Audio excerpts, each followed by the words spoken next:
Welcome to vampire house. आज की हमारी कहानी वैम्पायर हाउस के बारे में है। पिशाचों का घर। सुनसान सड़क, रात के 11 बजे। ठंडी हवाएं और जंगल से जानवरों की आती आवाज़ें। ऐसे में वह एक आलीशान बंगले के सामने रौनक, राहुल, सृष्टि और दिव्या खड़े हुए थे। तभी उस घर से अनीता और मोहित बाहर आए। मोहित, आप लोग कौन हैं? रौनक, वो सर, हम लोग नोएडा जा रहे थे और रास्ते में हम लोग की गाड़ी खराब हो गई। हमने घर कॉल लगाना चाहा तो देखा मोबाइल में नेटवर्क भी नहीं था, तो सोचा आप लोगों से मदद मांग कर देख लेते हैं। अनीता, कोई बात नहीं बच्चों, फ़ोन तो मेरा भी डेड है, लेकिन तुम लोग जब तक चाहो तब तक यहाँ रुक सकते हो। अंदर आओ। ये सुनकर चारों खुश हो गए और उनको थैंक्स बोलकर घर के अंदर पहुँचे। अंदर जाकर उनकी आंखें फटी की फटी रह गई। वह चारों तरफ महंगे महंगे एंटीक पीसेस लगे हुए थे। उनको देखकर उन लोगों को चुराने का मन हुआ। अनीता, बैठो बच्चों, तुमको भूख लगी होगी, मैं सबके लिए खाना लगाती हूँ। मोहित, हाँ हाँ, तुम खाना लगाओ, तब तक मैं बच्चों से बातें करता हूँ। ये कहकर मोहित ने बच्चों के साथ डाइनिंग टेबल पर बैठकर बातें करनी शुरू की। रौनक ने उसके करीब बैठे हुए राहुल की तरफ ध्यान दिया तो देखा उसकी बेल्ट पर चाकू लगा रखा था। रौनक ने फुसफुसाते हुए राहुल से कहा, रौनक, इडियट, मैंने कहा था ना कोई भी वेपन साथ मत रखना। फिर तूने ये चाकू क्यों नहीं छोड़ा? अगर इन लोगों को शक हो गया तो हम लोग चोर हैं तो? राहुल, तुझे पता है ना, ये चांदी का चाकू मेरे लिए लकी है, मैं इसे हमेशा अपने साथ रखता हूँ। इन बुढ़े और बुढ़िया को तो पता ही नहीं चलेगा। खाना तैयार है बच्चों। ये कहते हुए अनीता ने टेबल पर 2 थाली रखी और उनसे ढक्कन हटाया। उनमें चिकन रखा हुआ था। क्यों बच्चों, खाना पसंद आया या नहीं? तभी दिव्या बोली, yes ma'am, thank you so much. Anita ने कहा, तो खाना शुरू करो। ये कहकर वो रहस्यमय तरीके से मुस्कुराई और बोली, इसको खाने से तुम्हारा खून और भी गर्म और मीठा हो जाएगा। मोहित, बच्चों, हमारा घर बहुत बड़ा है और इतने दिनों बाद यहाँ कोई मेहमान आए ही नहीं, इसलिए हम चाहते हैं कि सारे कमरे भर जाए। तो जो कमरा जिसको पसंद आए आराम से अलग अलग कमरे में ठहर जाओ। ये सुनकर चारों खुश हुए और उनको अलग अलग कमरे दे दिए गए। मैसेज मिलते ही सब 1 घंटे का इंतज़ार करने लगे। ठीक 1 घंटे बाद रौनक अपने कमरे से निकलकर मोहित और अनीता के कमरे की तरफ गया। हल्के से दरवाज़ा खोलकर अंदर देखा तो बेड पर मोहित अकेला सो रहा था। रौनक, ये तो अच्छा हुआ कि ये दोनों अलग अलग सो रहे हैं। ये कहकर वह दबे पांव कमरे के अंदर शामिल हुआ और चुपचाप अलमारी की तरफ जाकर उसे खोलने लगा। वो अलमारी खुल नहीं रही थी। उसे लगा कि वह लॉक है। फिर उसने देखा कि मोहित के तकिए के पास एक चाबी रखी हुई है। उसे लगा कि वह चाबी उस अलमारी की ही है। वह जैसे ही वो चाबी लेने गया और चाबी उठाई, मोहित ने उसका हाथ पकड़ लिया।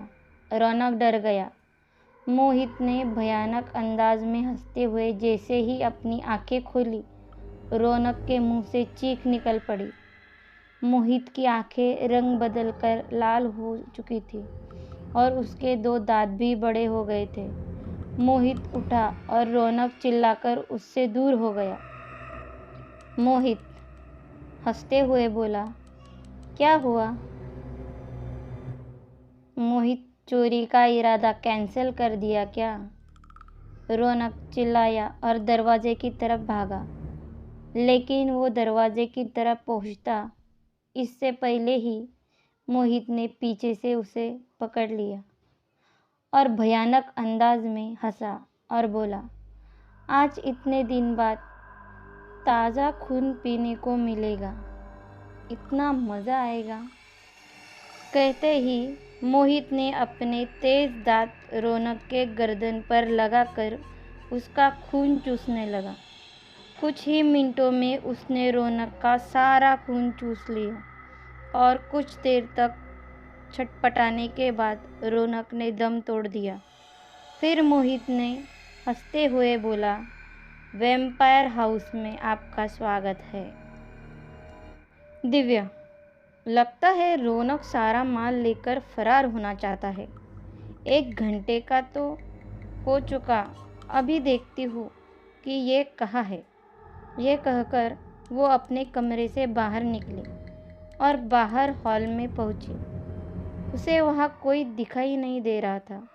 तभी उसके पीछे से आवाज़ आई, अनीता, यहाँ क्या कर रही हो? दिव्या, कुछ चाहिए था? दिव्या, यस मैम, वो मुझे प्यास लगी थी। अनीता, आओ मेरे साथ, मैं तुम्हें पानी पिलाती हूँ। ये कहकर अनीता ने उसका हाथ पकड़ा और किचन की तरफ ले गई।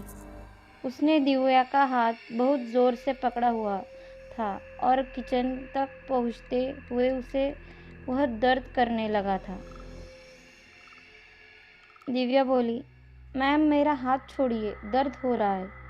ये सुनकर अनीता ने जैसे ही दिव्या से नज़रें मिलाई, दिव्या के मुंह से चीख निकल पड़ी।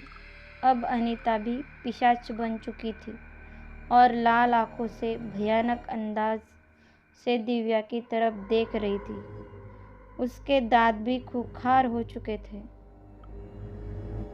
दिव्या का हाथ ऊपर उठाया और उसकी कलाई पर अपने दांत गड़ा दिए और खून चूसने लगी। दिव्या जोर से चिल्लाई और खुद को छुड़ाने की कोशिश की, लेकिन नाकाम रही। वो अधमरी सी हो चुकी थी और अनीता ने उसको जैसे ही छोड़ा, वो ज़मीन पर गिर पड़ी। एक दर्दनाक चीख के साथ दिव्या ने अपना दम तोड़ दिया और फिर अनीता ज़ोर ज़ोर से हंसने लगी। राहुल अभी भी बेखबर अपने कमरे में बैठा हुआ था और वहाँ पर सृष्टि पहुँची। सृष्टि, ये दोनों का तो पता ही नहीं चल रहा कि कहाँ है। 1 घंटे के बाद उठने को बोला था। राहुल, मैं भी रौनक का ही कॉल का वेट कर रहा था। तभी मोहित और अनीता उसके कमरे में आ गए और बोले, कोई नहीं बचेगा। मोहित और अनीता को पिशाच रूप के में देखकर सृष्टि डर गई और भागकर राहुल के पास चली गई। सृष्टि और राहुल दोनों डर गए। फिर मोहित और अनीता ने उन पर हमला कर दिया। मोहित राहुल के ऊपर झपटा और उसे लेकर बेड पर जा गिरा। अभी वो उसके गर्दन पर दांत गड़ाने ही वाला था, उसका हाथ तकिए के पास रखा राहुल के चाकू से टकरा गया। मोहित चिल्लाते हुए उससे दूर हो गया। राहुल समझ गया कि ये पिशाच है और पिशाच चांदी से दूर रहते हैं। राहुल ने झट से वो चाकू उठाया और मोहित की तरफ पॉइंट किया। राहुल ने देखा कि अनीता के सृष्टि के ऊपर है और उसके ऊपर दांत गड़ाने ही वाली है। उसने भागकर अनीता की कमर में चाकू मारा और वो चिल्ला उठी। वो चिल्लाते हुए ज़मीन पर गिरी और तड़पने लगी। उसके शरीर से जो खून निकला था वो नीला था। राहुल ने जल्दी से सृष्टि को खड़ा किया और दोनों बाहर की तरफ भागने लगे। मोहित गुस्से में उन दोनों के पीछे भागा। वो जैसे ही मेन रोड तक पहुँचे, मोहित उनके सामने आकर खड़ा हो गया। वह बोला, तुमने मेरी अनीता को मारा है, अब तुम दोनों को कोई नहीं बचा सकता। ये कहकर वह राहुल का हाथ मोड़ दिया, जिससे कि चाकू झटक कर दूर जा गिरा। फिर सृष्टि को धक्का देकर वह राहुल पर झपटा।